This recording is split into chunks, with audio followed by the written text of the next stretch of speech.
Hi, I'm Mark Taylor, and with me today is my colleague Robbie Thorncroft. What I wanted to talk about today is what's happened over the winter period and where we see the market moving into spring. So Robbie, what have you seen out in the market today? Look, the market is fantastic out there when it comes to talking about buyers. There's not very many properties on the market, so it's quite hard to find what they're after. But, you know, a couple of properties we've had on, we just sold one down in Allison Road. I had 89 groups through, 21 people wanted to buy it, 11 put in formal offers, and we sold it for $50,000 more than the vendor wanted. So that was one. We sold one in Brook Street in Coogee. It went to auction. We had 73 groups through in 3 weeks, 8 registered bidders, and what was it, 40-something thousand over reserve. One I've got on now in Cowper Street, we've had on for 10 days, 101 groups I've had through in 10 days. Just as a matter of interest, how many did we get through on that first open? 49 groups. 49 groups. On day one. Amazing for what the press is saying is a bad market. A bad market, exactly. There's few properties on the market, so it is a great time to come on.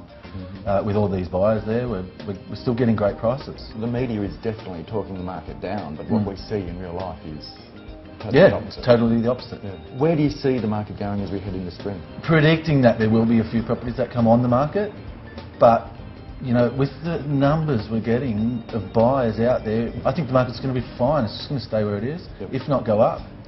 Interest rates? Interest rate, look, in the east we don't really get too affected by that. The top end of the market may take a little bit, but you know, the people down the bottom are getting better prices, so look, I think it's just going to stay good.